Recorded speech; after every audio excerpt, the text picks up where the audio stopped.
Hujan deras mengguyur malam itu, seakan langit ikut merasakan pilu yang dirasakan Lisa.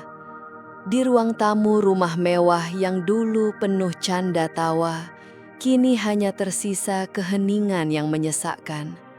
Lisa berdiri terpaku di depan jendela besar, menatap tetesan air hujan yang mengalir di kaca. Di tangannya tergenggam selembar surat cerai yang baru saja disodorkan Andre, suaminya, beberapa jam lalu. Sore tadi, Andre pulang dengan wajah dingin, nyaris tak menunjukkan emosi. Tanpa banyak bicara, ia melemparkan map ke atas meja. Tanda tangani, kita selesai. Kata-katanya datar, tanpa rasa bersalah sedikitpun. Lisa hanya bisa menatap pria yang pernah ia cintai itu, mencari secercah cinta yang dulu sempat ada. Tapi yang ia temukan hanyalah kehampaan. Kenapa Andre? Apa salahku? Suara Lisa bergetar, ia menahan air mata yang hampir jatuh, namun dadanya terasa sesak. Andre malah tertawa sinis. Salahmu? Mungkin karena kamu terlalu sibuk mengejar karir. Aku butuh perempuan yang bisa bikin aku merasa hidup, bukan istri yang kerja terus. Perkataan itu menampar Lisa. Selama 7 tahun pernikahan, ia selalu berusaha menjadi istri yang baik, bangun pagi, menyiapkan sarapan, mendukung Andre dalam segala hal, bahkan mengorbankan mimpinya sendiri. Namun semua itu ternyata tak berarti. Siapa dia Andre? Katakan sejujurnya.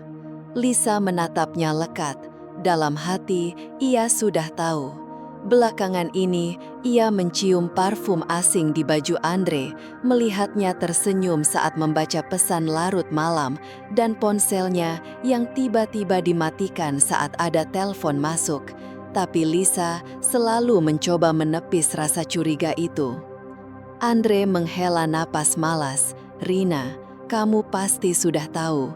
Dia beda, masih muda, cantik, dan tahu caranya bahagiain aku. Beda sama kamu. Perkataan itu menampar Lisa. Selama 7 tahun pernikahan, ia selalu berusaha menjadi istri yang baik. Bangun pagi, menyiapkan sarapan, mendukung Andre dalam segala hal, bahkan mengorbankan mimpinya sendiri. Namun semua itu ternyata tak berarti. Siapa dia Andre? Katakan sejujurnya. Lisa menatapnya lekat.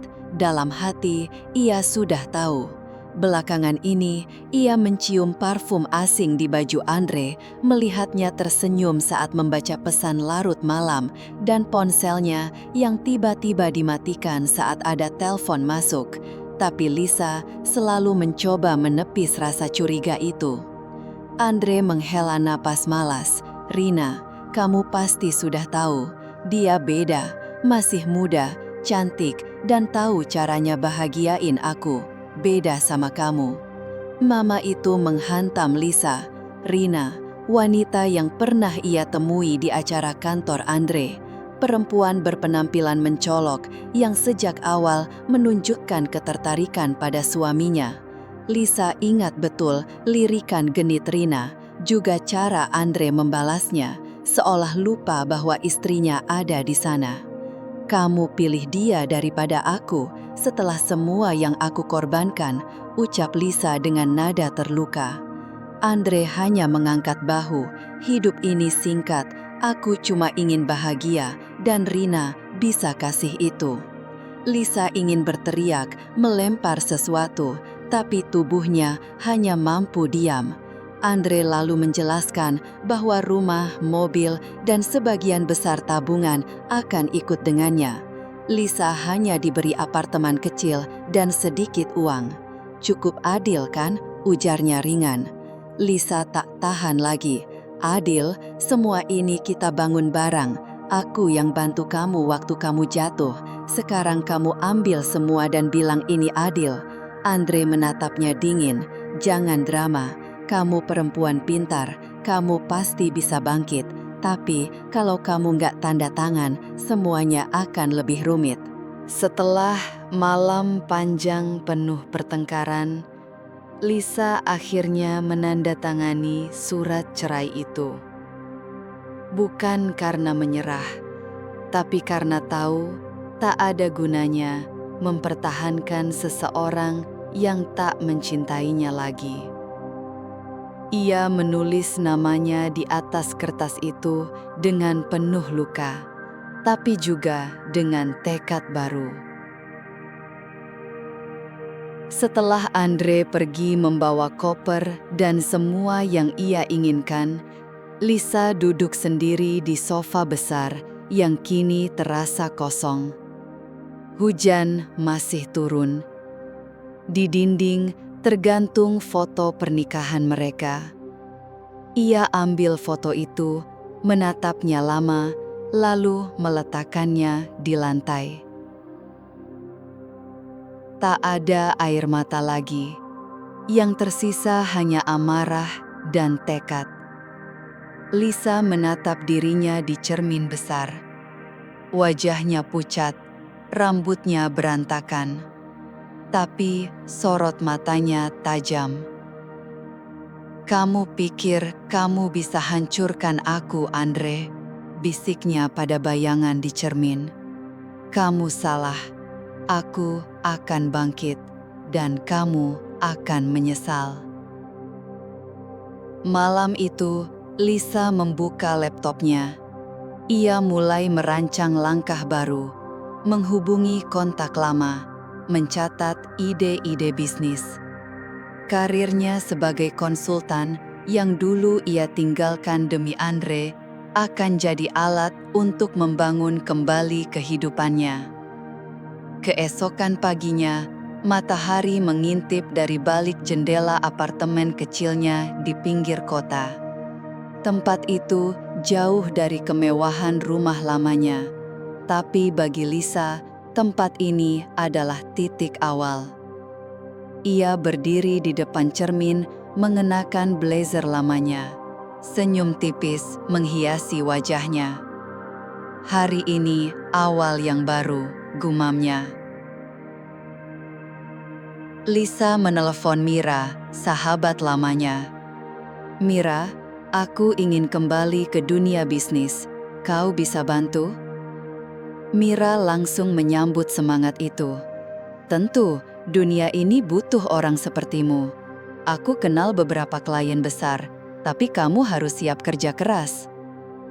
Hari-hari selanjutnya, Lisa bekerja dari kafe kecil.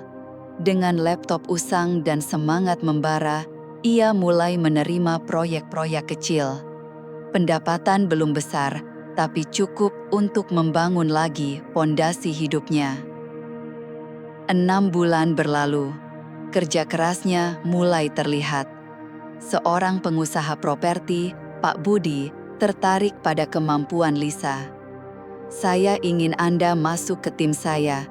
Gaji besar, komisi juga," ujarnya. Lisa menolak dengan sopan. "Terima kasih, Pak, tapi saya ingin membangun sendiri. Saya tetap bisa bantu sebagai konsultan." Pak Budi mengangguk. "Kalau butuh investor, saya siap." Dengan modal yang terkumpul, Lisa mulai berinvestasi. Ia menyewa tim kecil, menyewa kantor di pusat kota, dan perlahan namanya dikenal. Lisa Pratama, konsultan yang mampu mengubah nasib perusahaan. Hingga suatu sore, Mira datang membawa kabar. "Lisa, kamu dengar? Andre dan Rina akan menikah.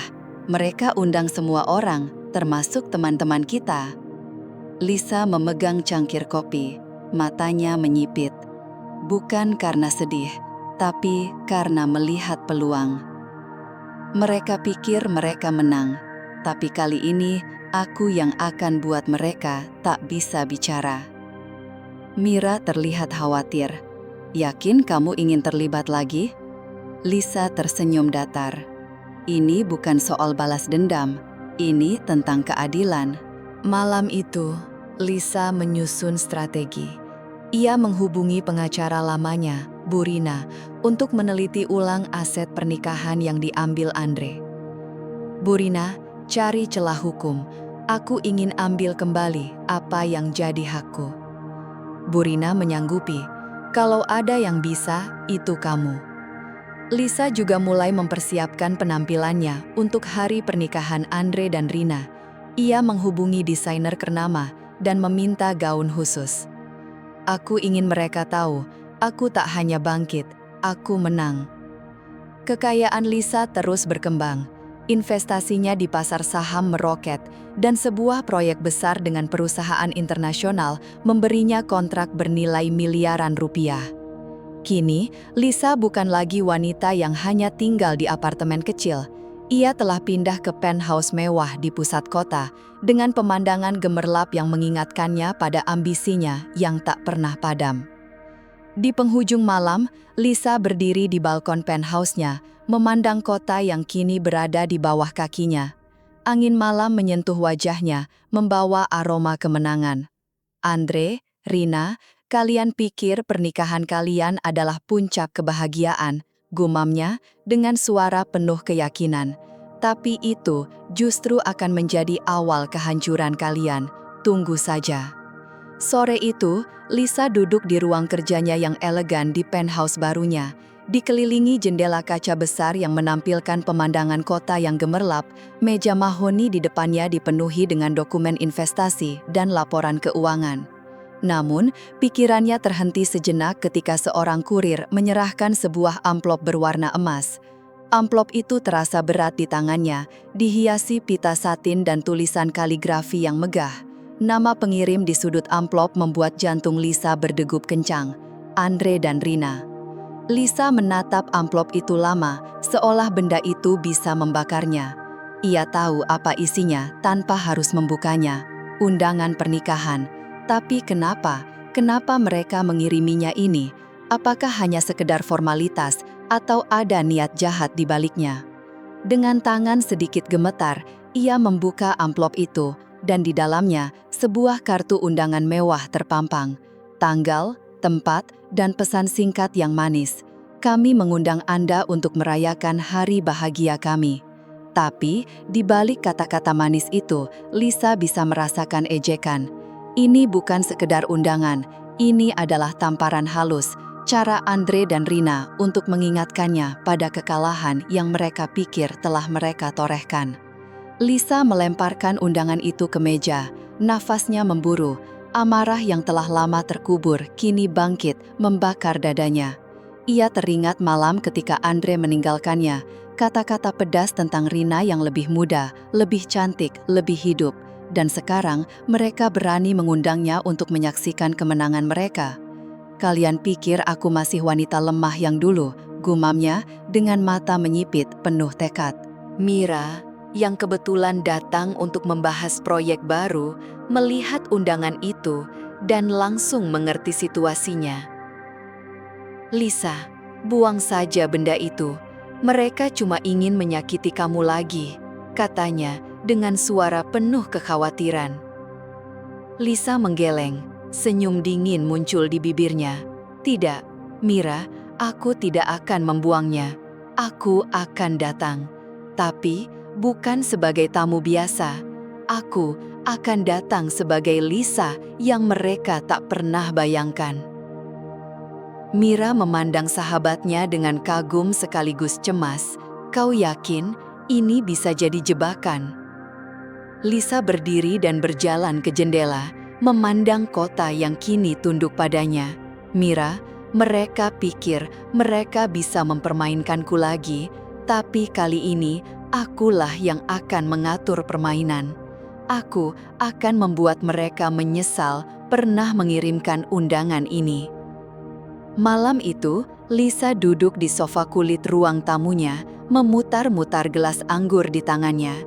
Pikirannya dipenuhi kenangan pahit tentang Andre, senyum genit Rina, dan rasa sakit yang membuatnya tak bisa tidur berbulan-bulan. Tapi kini, ia bukan lagi wanita yang dulu. Ia adalah Lisa Pratama, pengusaha sukses yang namanya mulai bergema di dunia bisnis. Dan ia akan memastikan Andre dan Rina tahu itu. Keesokan harinya, Lisa mulai merancang penampilannya untuk pernikahan itu. Ia menghubungi Desi, desainer ternama yang pernah menjadi kliennya. "Desi, aku butuh gaun yang bukan cuma indah, tapi membuat semua orang tak bisa berkedip. Sesuatu yang menunjukkan siapa aku sekarang," katanya melalui telepon. Desi, yang selalu kagum pada semangat Lisa, tertawa kecil.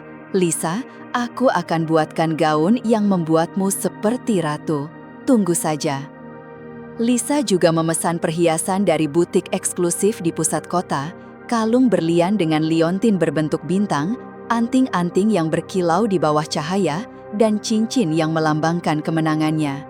Ia bahkan menghubungi dealer mobil untuk menyewa Rolls-Royce Phantom, mobil yang akan membuat semua tamu berpaling saat ia tiba. "Aku tidak akan masuk sebagai tamu biasa," pikirnya. "Aku akan masuk sebagai badai yang mereka tak pernah prediksi." Di sela-sela persiapan penampilannya, Lisa juga bertemu dengan Bu Rina, pengacaranya, untuk membahas rencana besarnya.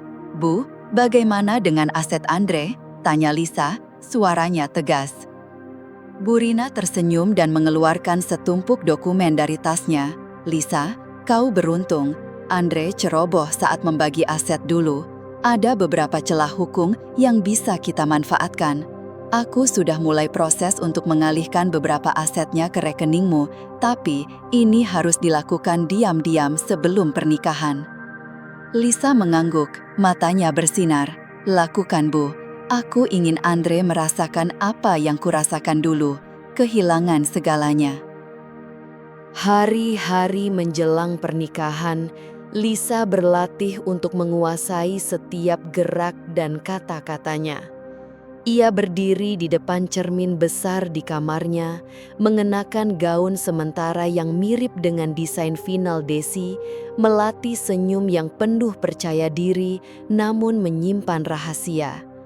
Ia membayangkan wajah Andre saat melihatnya, wajah Rina yang memucat karena cemburu.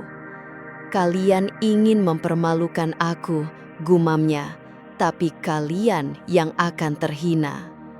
Mira, yang sering menemani Lisa selama persiapan, tak bisa menahan kekagumannya. "Lisa, kau benar-benar berubah. Dulu kau wanita yang patah hati. Sekarang kau seperti dewi yang siap menghancurkan musuh-musuhmu." Lisa tertawa kecil, tapi ada ketajaman di matanya. "Mira, ini bukan soal menghancurkan mereka. Ini soal menunjukkan bahwa aku tak pernah benar-benar jatuh. Mereka pikir mereka menang, tapi aku akan membuktikan sebaliknya." Malam sebelum pernikahan, Lisa berdiri di balkon penthouse-nya, memandang kota yang berkilau di bawahnya. Angin malam membawa aroma bunga dari taman di bawah, dan di kejauhan ia bisa membayangkan gedung mewah tempat pernikahan Andre dan Rina akan digelar. Ia memegang undangan emas itu sekali lagi, lalu merobeknya perlahan, potongan-potongannya berterbangan di udara. "Besok kalian akan tahu siapa Lisa sebenarnya," bisiknya dengan suara penuh keyakinan. Hatinya berdegup kencang namun penuh tekad. Lisa masuk kembali ke dalam rumah. Ia tahu besok bukan hanya hari pernikahan Andre dan Rina, tapi juga panggung pertamanya untuk membalas dendam, dan ia akan memastikan setiap detiknya sempurna. Malam itu, di ruang kerja Lisa yang terang benderang, suasana tegang memenuhi udara. Meja besar di depannya dipenuhi dokumen, grafik keuangan, dan catatan-catatan kecil yang ditulis tangan. Lisa duduk dengan postur tegak, matanya tajam meneliti setiap lembar kertas seolah mencari harta karun yang tersembunyi. Di sampingnya, Bu Rina, pengacaranya, dan Pak Hadi, ahli keuangan yang baru saja ia rekrut, sibuk menjelaskan detail rencana yang akan mengubah segalanya. Lisa tahu jika ia ingin membuat Andre merasakan kepedihan yang sama seperti yang ia alami, setiap langkah harus sempurna. Burina mengeluarkan map tebal dari tasnya. "Lisa, kami menemukan sesuatu yang menarik. Saat perceraian, Andre dan pengacaranya terburu-buru. Mereka tidak mendokumentasikan beberapa aset dengan benar, terutama saham di perusahaan properti yang dulu kalian miliki bersama. Secara hukum, saham itu masih atas nama kalian berdua, tapi Andre mengelolanya seolah itu miliknya sendiri." Lisa tersenyum tipis, tapi ada kilatan berbahaya di matanya. "Jadi, kita bisa mengambilnya kembali tanpa dia tahu?"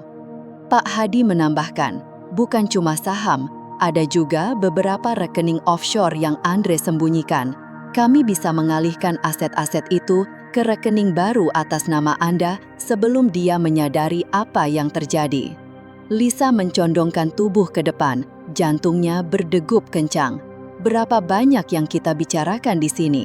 Pak Hadi menunjukkan angka-angka yang membuat Lisa hampir tak percaya.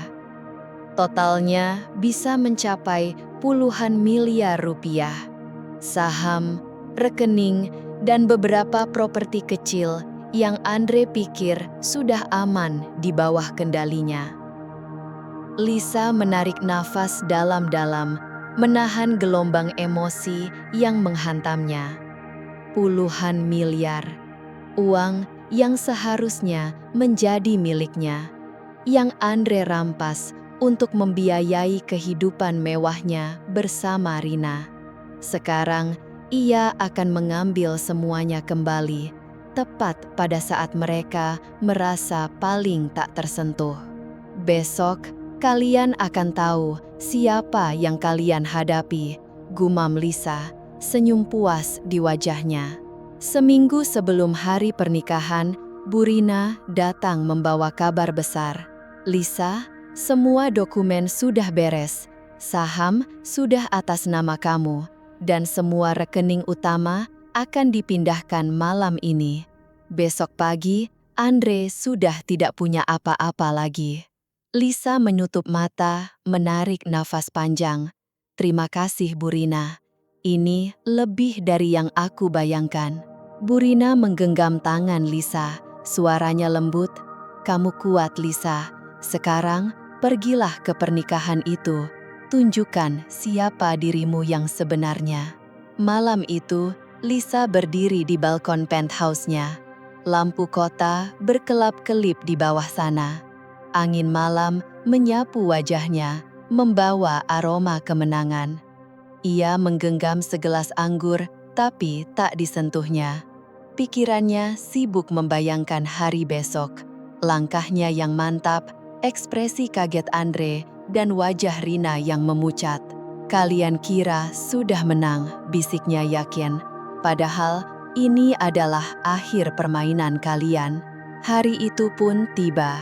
Langit Jakarta cerah, seakan ikut menyambut momen yang akan mengguncang segalanya. Di depan gedung pernikahan mewah, para tamu berdatangan dalam balutan busana terbaik. Mereka berbisik tentang dekorasi mewah dan tamu-tamu penting yang hadir. Tak ada yang tahu bahwa badai sedang datang dalam wujud seorang wanita bernama Lisa Pratama. Di dalam Rolls-Royce yang mengilap, Lisa duduk anggun, tatapannya tenang, penuh kekuatan.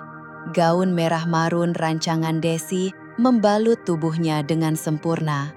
Kristal-kristal di gaunnya berkilau setiap kali terkena cahaya. Kalung berlian di lehernya memancarkan sinar tajam, dan sepatu hak tingginya menjadikan setiap langkah seperti pernyataan perang. Penata rias profesional menyulap wajah Lisa menjadi perpaduan antara keanggunan dan keberanian. Ia bukan sekedar cantik, ia lambang kemenangan. Begitu pintu mobil dibuka dan Lisa melangkah keluar, waktu seolah berhenti. Para tamu menoleh, mulut mereka terbuka. Bisik-bisik langsung terdengar. "Itu Lisa? Bukankah dia mantan istri Andre?" "Ya Tuhan, gaunnya!"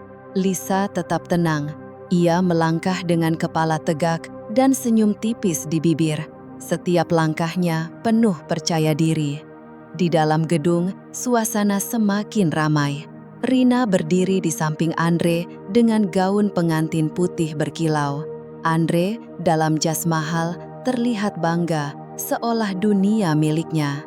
Tapi kebahagiaan itu seketika goyah saat pintu utama terbuka dan Lisa masuk. Semua mata langsung tertuju padanya. Gaun, perhiasan, auranya, semuanya mendominasi ruangan. Senyum Rina memudar, wajahnya langsung pucat. Tangannya mencengkram lengan Andre, matanya menyiratkan kecemburuan yang tak bisa disembunyikan. Andre hanya bisa terdiam, tak percaya melihat Lisa, perempuan yang dulu ia tinggalkan, kini berdiri di depannya seperti dewi. "Lisa?" gumamnya lirih, dadanya sesak, diliputi keterkejutan dan penyesalan. Lisa mendekat, senyumnya tetap sempurna. "Selamat atas pernikahan kalian," katanya lembut namun penuh makna. Ia sengaja berhenti sebentar, membiarkan ucapannya menggantung. "Aku tak akan melewatkan momen ini." Rina berusaha tersenyum, tapi bibirnya gemetar. "Lisa, kau datang juga. Kami tidak yakin kau akan hadir." Lisa menatap tajam.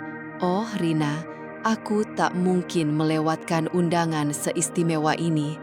Apalagi untuk melihat kebahagiaan kalian selagi masih ada." Ucapan itu seperti petir, para tamu mulai berbisik. Andre menelan ludah, merasa ada yang salah, tapi tak tahu apa. "Lisa, maksudmu apa?" tanyanya, suaranya sedikit bergetar. Lisa hanya tersenyum. "Nikmati harimu Andre, kau akan membutuhkannya." Sebelum Andre sempat menjawab, Lisa berbalik dan berjalan ke meja VIP yang sengaja ia pesan. Di sana, ia menyapa para pengusaha ternama yang kini mengenalnya. Semua gerak-gerikinya diperhatikan, semua ucapannya didengar. Lisa tak lagi diremehkan, kini ia pusat perhatian dan ia menyadarinya. Di sudut ruangan, Rina tak tahan lagi. Ia menarik Andre menjauh. "Kenapa dia di sini? Kau bilang dia sudah hancur, tapi lihat dia sekarang. Dia curi sorotan dari hari pernikahanku." Desisnya nyaris berteriak, menarik perhatian tamu. Andre mencoba menenangkan, tapi wajahnya tegang. "Aku tak tahu dia akan datang seperti ini. Aku akan urus nanti." "Gaun itu, perhiasan, dari mana uangnya?" Rina mendesak. "Kau bilang dia cuma tinggal di apartemen kecil." Andre tak bisa menjawab, pandangannya tertuju ke arah Lisa yang sedang tertawa bersama para tamu penting. Untuk pertama kalinya, ia merasa kehilangan kendali. Sementara itu, Lisa menikmati tiap detik. Ia memesan champagne termahal dan mengundang beberapa tamu untuk bergabung. Dengan santai, ia membahas kesuksesan bisnisnya. "Oh, investasi properti sangat menguntungkan akhir-akhir ini," katanya cukup keras agar Andre bisa mendengar. "Aku baru saja mengambil alih beberapa aset besar. Keberuntungan memang berpihak pada yang tahu cara bermain." Andre mendengar itu, wajahnya makin pucat. Ia gelisah, tapi tak bisa berpikir jernih. Upacara akan dimulai dan ia harus tetap di sisi Rina yang kini semakin gelisah. Lisa memandangi mereka dari tempat duduknya, tersenyum tipis. Ia tahu permainannya baru dimulai. Saat musik pengantin mengalun dan Rina mulai melangkah ke altar, Lisa mengangkat gelasnya. Seperti memberi tos, tapi ada pesan tersembunyi. Nikmati ini, Rina, Andre, karena sebentar lagi semuanya akan berubah. Di tengah sorak-sorai tamu, Lisa menyandarkan tubuh di kursinya. Jantungnya berdetak cepat, tapi ia puas. Rencana bersama Bu Rina dan Pak Hadi berjalan mulus. Semua aset Andre kini dalam genggamannya. Tapi belum waktunya mengungkap itu. Ia ingin mereka merasakan manisnya ilusi kebahagiaan sebelum semuanya runtuh. Malam itu, saat dansa pertama dimulai, Lisa bangkit. Ia mengambil tasnya, berjalan menuju pintu keluar. Tapi sebelum pergi, ia berhenti di dekat Andre yang sedang berbincang. "Andre," ucapnya lembut, "pastikan kau periksa rekeningmu besok. Bisa jadi kau tak seberuntung yang Rina bayangkan." Andre memandangnya, wajahnya membeku. "Apa maksudmu, Lisa?" Lisa hanya tersenyum, lalu pergi, meninggalkan Andre dengan pertanyaan yang menggantung. Saat ia keluar, angin malam menyambutnya. Ia tahu panggung untuk babak selanjutnya sudah siap. Pernikahan Andre dan Rina seharusnya menjadi puncak kebahagiaan. Tapi di balik lampu kristal dan bunga mawar mewah, badai mulai mengintai. Tawa terdengar di seluruh ruangan, tapi bayangan tegang mulai merayap. Lisa, dengan gaun merahnya yang menawan, duduk di meja VIP, memandang kerumunan dengan senyum yang menyimpan rahasia. Ia tahu saat yang ditunggu sudah dekat. Acara berlangsung semarak, tapi tiba-tiba Lisa berdiri, membawa gelas sampan, berjalan menuju panggung kecil. Ia meminta mikrofon dari penyanyi. Semua mata kini tertuju padanya. Ruangan mendadak sunyi. "Selamat malam para tamu terhormat," ucapnya tenang. Suaranya jernih, tapi mengandung dingin yang menusuk. "Saya, Lisa Pratama. Mungkin beberapa dari kalian mengenal saya sebagai mantan istri Andre." Ia berhenti sejenak, bisik-bisik mulai terdengar. Andre dan Rina terpaku. "Aku di sini bukan untuk mengganggu kebahagiaan pengantin, hanya ingin mengucapkan selamat dan sedikit nasihat." Lisa menatap Andre lurus-lurus, matanya tajam. "Andre, kau selalu berkata, hidup ini soal keberuntungan. Tapi ingat, keberuntungan bisa hilang dalam sekejap. Mungkin kau perlu memeriksa lagi apa yang masih kau miliki." Ucapan itu seperti ledakan. Andre merasa sesak. Ia ingat perkataan Lisa soal rekeningnya. "Lisa, ini bukan waktunya," katanya. "Kau sudah mengucapkan selamat, silahkan nikmati acaranya." Lisa menaikkan alis, tersenyum. "Oh, Andre, aku sudah sangat menikmatinya. Tapi, kupikir Rina juga berhak tahu betapa beruntungnya menikahimu." Rina menatap Andre, curiga. Selama ini, ia hanya peduli pada kekayaan Andre. Tapi, sekarang keraguan mulai muncul. "Andre, maksudnya apa?" Suaranya meninggi, nyaris panik. Tamu-tamu mulai menoleh, suasana menegang. Lisa tak menunggu lebih lama. Ia mengembalikan mikrofon, lalu turun dari panggung dengan anggun, seolah tak terjadi apa-apa. Tapi, benih keraguan yang ia tanam sudah mulai tumbuh. Saat kembali ke mejanya, Lisa sempat melirik ke sudut ruangan. Di sana, Rina tampak menarik Andre dengan paksa. Wajahnya merah, matanya menyala marah. "Apa yang tadi dibicarakan Lisa?" tanya Rina dengan nada tinggi. "Andre, apa yang kamu sembunyikan dariku?" "Tenang dulu, Rina." Rina tak peduli walau beberapa tamu mulai memperhatikan. "Kau pernah bilang kita akan hidup nyaman. Katamu, semua sudah siap." Andre mencoba menenangkan, tapi keringat mulai muncul di dahinya. "Sudahlah, Rina, dia cuma mau memancing emosi kita. Kita baik-baik saja." Rina menatapnya tajam. "Kalau begitu, kenapa dia bilang kau harus periksa rekeningmu?" Andre terdiam. Langkah Rina mundur sedikit. Kecurigaan mulai tumbuh dalam tatapannya. Jangan bilang selama ini kamu bohong soal keuanganmu. Andre tak sanggup menjawab, rasanya seperti berdiri di tepi jurang. Lisa adalah angin yang siap mendorongnya jatuh. Dengan tangan gemetar, Andre membuka ponselnya. Ia masuk ke aplikasi perbankan. Saat melihat saldo, jantungnya seolah berhenti. Kosong. Ia coba rekening lain, termasuk yang disimpan di luar negeri. Sama saja, 0. Waktu itu mustahil, gumamnya. Nyaris tak bersuara, wajahnya pucat seperti tak bernyawa. Rina yang memperhatikan ekspresi Andre semakin curiga. Andre, jelaskan padaku sekarang, apa yang terjadi dengan uang kita? Suaranya meninggi, menarik perhatian orang-orang di sekitarnya. Andre hanya memandangnya, mulut terbuka, tapi tak ada kata yang keluar. Dalam hati, ia tahu, Lisa pasti terlibat, tapi bagaimana dan kapan? Sementara ia masih kebingungan, Rina berbalik, melangkah menuju meja tamu, mencari sosok yang ia yakin jadi penyebab semuanya.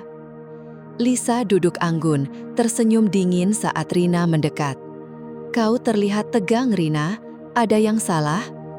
Jangan main-main denganku, Lisa. Tenang dulu. Nada suara Lisa cukup keras hingga tamu-tamu mulai memperhatikan. Apa yang kau lakukan pada Andre? Apa yang kau ketahui? Lisa mengangkat bahu ringan, memutar gelas champagne di tangannya. Aku tidak melakukan apapun. Mungkin sebaiknya kau tanyakan langsung pada tunanganmu. Atau, lebih tepatnya, apa yang tersisa darinya. Rina mengepalkan tangan. Kau cuma iri karena Andre pilih aku. Lisa tersenyum tipis. Iri? Rina, aku sudah lama meninggalkan Andre. Tapi, kalau kau memang mengejar pria demi uang, pastikan dia benar-benar punya uang. Kata-kata itu menampar Rina. Ia segera kembali ke Andre yang kini duduk terpuruk, wajah tertutup tangan. Andre, bilang padaku ini tidak benar, teriaknya. Kau masih punya rumah, uang, semuanya kan? Andre menatapnya, matanya kosong. Aku tidak tahu, semua hilang. Rina tertegun, hilang? Bagaimana bisa? Ia menoleh ke arah Lisa yang mulai berdiri. Ini ulahmu ya, kau yang buat ini semua. Lisa berhenti di ambang pintu, menoleh sambil tersenyum sinis. Aku cuma mengambil apa yang seharusnya jadi milikku. Selamat menikmati pernikahanmu, Rina. Lisa pun pergi, meninggalkan ruangan yang mendadak sunyi dan penuh tatapan. Rina memandang Andre penuh jijik. Jadi, kau benar-benar tak punya apa-apa, Andre? Kau menipuku. Ia merobek veil pengantinnya dan melemparkannya ke lantai. Aku tidak akan menikahi pria yang bangkrut. Andre mencoba memegang tangannya, tapi Rina menepis. Jangan sentuh aku. Aku tak akan hidup miskin seperti Lisa dulu. Tidak akan. Ia berjalan cepat menuju pintu. Tamu-tamu hanya bisa menatap, sebagian mulai merekam dengan ponsel. Lisa masuk ke mobilnya dengan hati puas. Ia tahu, ini baru awal. Kehancuran Andre dan Rina baru saja dimulai. Di dalam gedung, suasana berubah jadi panggung kesedihan. Kristal gantung masih berkilau, tapi udara terasa berat. Rina berdiri di sudut, wajahnya tegang. Gaun pengantin yang tadinya mewah, kini terasa seperti beban. Andre duduk di dekatnya, nyaris tak bersuara. Para tamu mulai berbisik, menyadari ada sesuatu yang salah. Rina mengambil ponsel dari pengiring pengantin. Ia menatap Andre penuh kekecewaan. Aku tidak percaya lagi padamu. Aku akan cek sendiri. Andre mencoba mencegah, tapi tangannya ditepis. Rina membuka aplikasi perbankan dan memeriksa seluruh rekening yang dulu sering Andre pamerkan. Satu persatu menunjukkan angka 0. Ponselnya nyaris jatuh. Kosong, gumamnya pelan. Ia menatap Andre. Apa yang kau lakukan? Andre mengusap wajah. Aku tidak tahu. Aku bersumpah, pagi tadi semua masih ada. Ini pasti ulah Lisa. Rina hanya tertawa miris. Kau bilang dia hancur, tapi lihat dia sekarang. Dia lebih unggul dari kita. Ia mendekat, menunjuk wajah Andre. Kau bohongi aku, kau cuma penutup kosong. Tamu-tamu kini menatap tanpa malu-malu, beberapa merekam. Andre merasa tenggelam dalam malu. Aku tak akan menikahi pria seperti kau, teriak Rina, menggema seisi gedung. Ia merobek Phil, melemparkannya dengan marah. Kau pikir aku mau hidup miskin? Tidak akan. Andre berdiri kaku. Kita bisa cari solusi. Aku akan cari tahu siapa yang mengambil uang itu. Siapa? Lisa. Kau bahkan tidak tahu bagaimana dia melakukannya. Rina menatap ke arah tamu. Pernikahan ini batal, serunya lantang. Beberapa tamu tampak menikmati drama itu, tapi banyak yang terdiam. Rina berjalan pergi, meninggalkan Andre yang masih berdiri mematung. Gaun pengantinnya menyapu lantai dengan bunyi menyedihkan. Pengiring mencoba menghentikannya, tapi Rina terus melangkah cepat ke pintu. Andre duduk lemas, menutupi wajah dengan tangan. Bisik-bisik makin terdengar jelas. Apa yang sudah kulakukan, gumamnya pelan. Ia sadar ini bukan cuma soal kehilangan uang, tapi kehilangan segalanya, cinta, mimpi, harga diri. Di luar, Rina masuk mobilnya. Ia masih gemetar. Saat membuka ponsel, harapannya pupus. Kenyataan tetap sama. Andre bangkrut. Lisa, gumamnya, wajahnya keras. Aku akan buat kau membayar. Tapi di balik amarahnya, ada ketakutan. Lisa tak lagi lemah seperti dulu. Sementara itu, di penthouse, Lisa duduk di sofa kulit, memutar anggur dalam gelas. Mira menelpon. Lisa, kau harus dengar, Rina membatalkan pernikahan di depan semua orang. Andre hancur. Lisa tersenyum, tapi bukan senyum penuh kemenangan. Ada kepuasan dan sedikit luka. Ia pernah mencintai Andre, pernah menyerahkan segalanya, tapi itu sudah lewat. Terima kasih Mira, biarkan mereka rasakan yang pernah kualami. Malam itu, gedung pernikahan yang megah tampak kosong. Tamu-tamu pulang satu persatu, meninggalkan Andre yang terduduk sendirian. Ia memandangi Phil di lantai. Kata-kata Lisa terngiang. Kau mungkin tak seberuntung yang Rina kira. Sekarang, ia paham. Lisa sudah mengambil segalanya, uang, cinta, martabatnya. Andre menggenggam ponselnya, ingin menelepon Lisa, tapi apa gunanya? Semuanya sudah terlambat. Di balkon penthouse, Lisa memandangi kota malam yang gemerlilap. Ini untukmu, Andre, bisiknya. Ia angkat gelas anggur ke udara. Dan ini baru permulaan. Malam sebelumnya, Andre duduk berjam-jam dalam kebingungan, mencoba memahami apa yang sebenarnya terjadi setelah Rina meninggalkannya di hadapan ratusan tamu. Rekeningnya kosong, saham miliknya raib, bahkan rumah mewah yang selama ini ia anggap aman ternyata sudah beralih nama. Tapi dari semua itu, hanya satu nama yang terus terlintas di pikirannya. Andre menggenggam ponsel yang layarnya sudah retak karena dibanting semalam. Ia membuka aplikasi bank lagi, berharap ada keajaiban. Tapi, angka 0 di layar tetap menatapnya tanpa belas kasihan. Apa yang sebenarnya terjadi? Gumamnya pelan. Suaranya nyaris tak terdengar. Ia tahu jawabannya. walau enggan mengakuinya. Lisa, perempuan yang dulu ia tinggalkan tanpa rasa bersalah, entah bagaimana, telah membalikan segalanya. Dengan tangan bergetar, Andre menelepon pengacaranya Pak Tono, yang dulu membantunya saat proses cerai dengan Lisa. "Pak Tono, saya butuh bantuan. Semua aset saya hilang. Rekening, saham, properti, semuanya," ucap Andre dengan suara panik. Di seberang, Pak Tono terdengar menghela napas sebelum menjawab. "Saya sudah periksa dokumenmu, Andre. Ada yang janggal. Semua aset itu dipindah kepemilikannya secara legal. Ini bukan kesalahan biasa. Ada yang sangat cerdas mengatur semuanya." Dan dari beberapa dokumen, nama Lisa Pratama muncul berulang kali. Tubuh Andre serasa membeku. "Lisa? Tapi dia tak punya apa-apa waktu kutinggalkan." Namun, dalam hatinya, ia tahu ia sedang berbohong pada diri sendiri.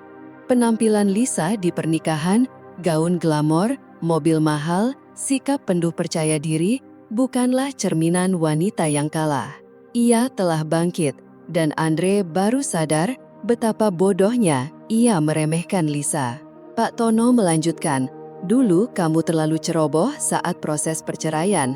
Kamu tidak memeriksa detail soal aset. Saham-saham itu masih atas nama bersama, dan dia mengambil alih. Mengenai rekening, saya curiga ini kerjaan tim keuangan yang sangat ahli. Saya tak tahu bagaimana caranya, tapi Lisa menang." Telepon ditutup. Andre terduduk, teringat ucapan Lisa saat pernikahan. "Pastikan kau periksa rekeningmu besok." Sekarang, ia paham, itu bukan sekadar ancaman kosong. Lisa sudah merancang semuanya, langkah demi langkah, dan ia hanya bidak yang tak menyadari permainannya. Dengan sisa keberanian, Andre mengirim pesan pada Lisa. Tangannya gemetar saat mengetik. "Lisa, kita perlu bicara. Aku tahu kau di balik semua ini. Tolong beri aku kesempatan untuk menjelaskan." Tak ada balasan. Setelah menunggu beberapa jam, ia akhirnya menelepon. Di penthouse mewahnya, Lisa sedang menikmati sarapan sambil memandangi hiruk-pikuk kota dari balkon. Saat melihat nama Andre di layar, ia hanya tersenyum tipis, lalu mengangkat telepon. Suaranya datar. "Ada apa, Andre?" Andre menelan ludah. "Aku tahu aku salah.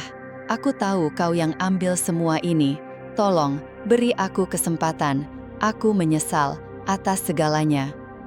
Lisa tertawa kecil, namun tak ada kehangatan di dalamnya. "Menyesal setelah kau buang aku seperti tak berharga, setelah kau memilih Rina.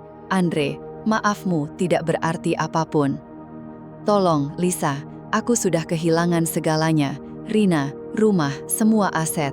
Aku tahu aku bodoh, tapi kumohon, setidaknya kembalikan sebagian." Lisa bangkit dari kursi dan melangkah ke tepi balkon. Ia menatap kota yang kini ada dalam genggamannya. "Kau pikir aku melakukan ini karena aku masih peduli? Tidak, Andre. Aku hanya ingin kau merasakan apa yang dulu aku rasakan. Kau mau asetmu kembali? Silahkan cari sendiri. Tapi ingat, kau tak akan pernah bisa mengalahkanku lagi." Telepon terputus. Andre menatap layar ponselnya, dan untuk pertama kalinya, air matanya jatuh. Ia sadar, tak ada jalan untuk kembali. Lisa bukan lagi perempuan yang dulu ia tinggalkan. Ia adalah kekuatan yang tak bisa disentuh. Dan Andre telah membayar mahal untuk semua kesalahannya. Hari-hari berlalu, hidup Andre semakin terpuruk. Ia kehilangan tempat tinggal karena tak mampu bayar sewa, terpaksa pindah ke kos sederhana di pinggiran kota. Pekerjaannya sebagai konsultan merosot karena reputasinya hancur.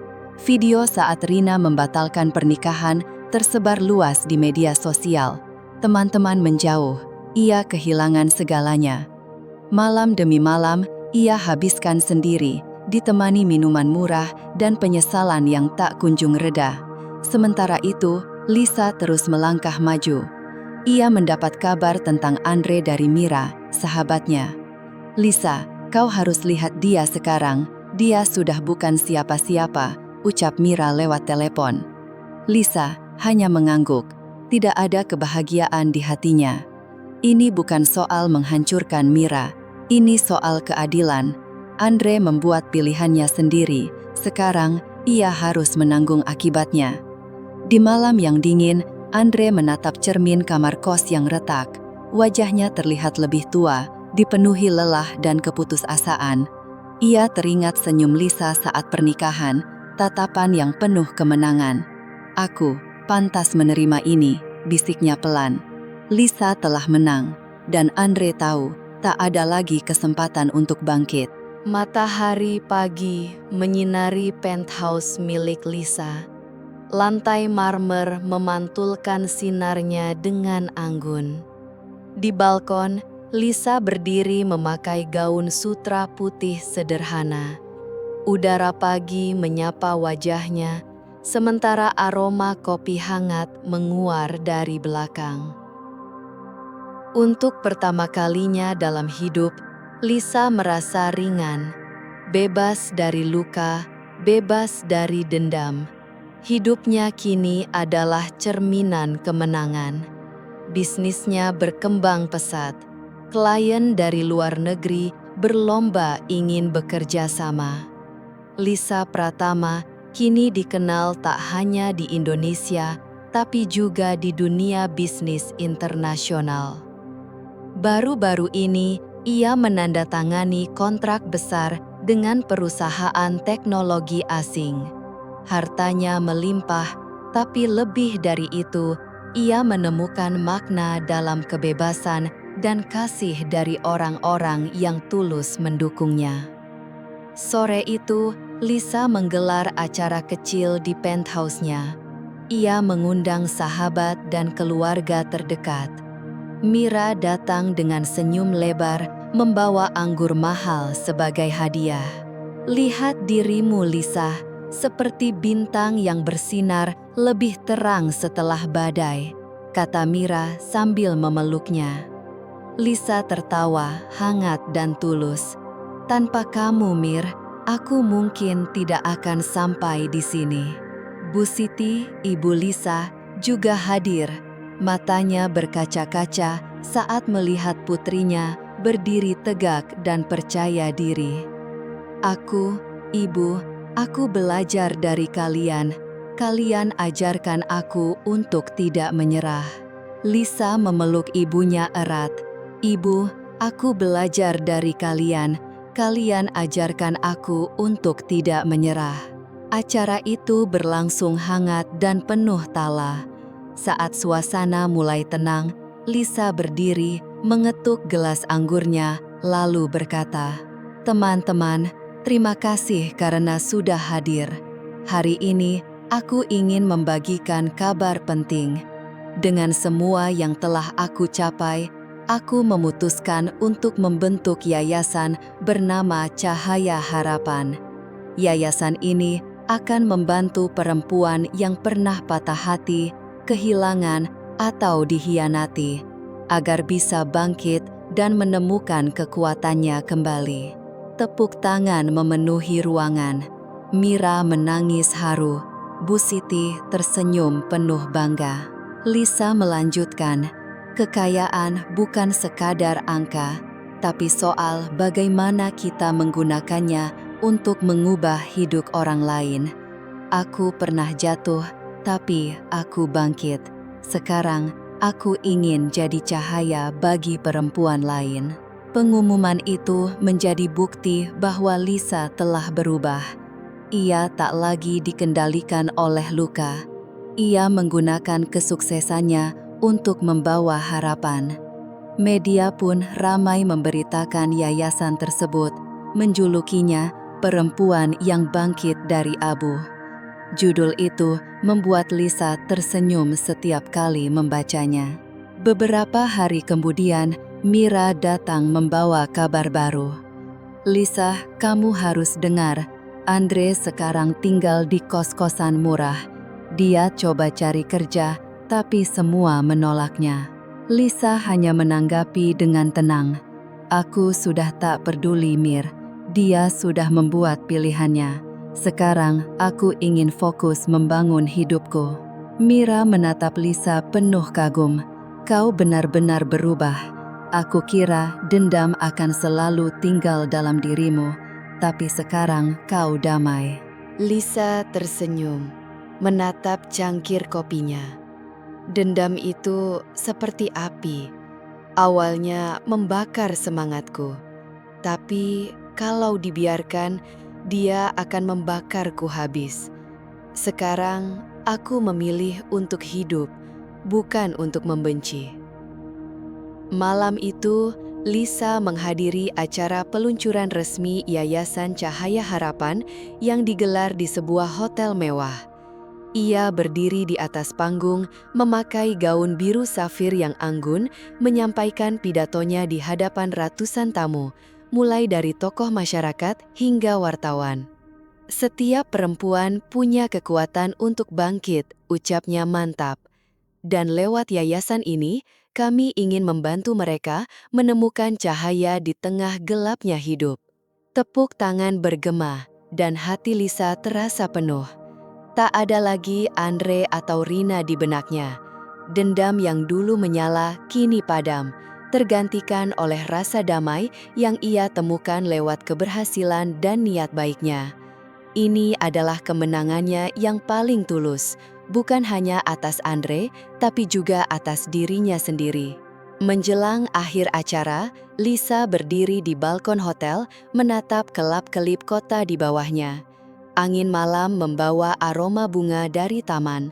Ia menarik napas panjang, lalu berbisik pelan, "Aku sudah selesai dengan masa lalu." Senyumnya mengembang, tulus. Sekarang waktunya menjalani hidup. Sementara itu, di sebuah kamar kos kecil, Andre mungkin masih dihantui penyesalan. Tapi bagi Lisa, semua itu sudah tak penting lagi. Ia telah menemukan kebahagiaannya, dan tak ada yang bisa mengambilnya. 3 tahun sudah berlalu sejak malam pernikahan yang mengubah segalanya. Jakarta tetap ramai dan penuh ambisi. Tapi bagi Lisa Pratama, kota ini kini menjadi tempat di mana mimpi-mimpinya tumbuh dan jadi nyata. Di penthouse miliknya, Lisa berdiri di ruang tamu yang dipenuhi tawa dan kehangatan.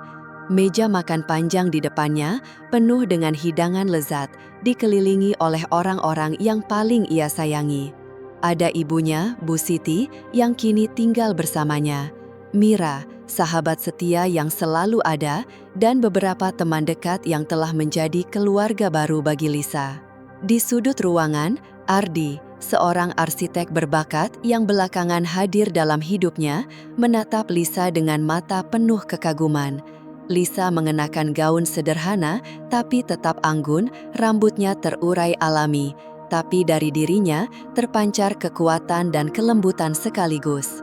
Ia mengangkat gelas anggur, menatap semua yang hadir dengan senyum hangat. "Terima kasih karena kalian ada di sini," katanya. "Hidup memang tak selalu mudah, tapi bersama kalian, setiap harinya terasa seperti hadiah." Bu Siti menggenggam tangan Lisa, matanya berkaca-kaca. "Lisa, kamu membuat ibu bangga setiap hari. Bukan cuma sebagai anak, tapi juga sebagai inspirasi," ucapnya dengan suara bergetar. Mira ikut menimpali sambil tertawa. "Dan jangan lupa, kamu juga inspirasi buat ribuan perempuan di luar sana. Yayasanmu udah banyak mengubah hidup." Lisa tersenyum. Hatinya benar-benar penuh. Yayasan Cahaya Harapan yang ia dirikan 3 tahun lalu telah membantu ratusan perempuan keluar dari keterpurukan. Mulai dari beasiswa pendidikan, pelatihan kerja, sampai konseling, semuanya memberi harapan baru. Setiap cerita keberhasilan yang ia dengar terasa seperti kemenangannya sendiri.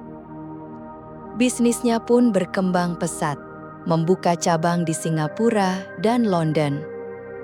Lisa pun diakui sebagai salah satu pengusaha wanita paling berpengaruh di Asia. Tapi di atas segalanya, Ia telah menemukan cinta. Bukan hanya dari Ardi yang sabar dan tulus, tapi juga dari dirinya sendiri.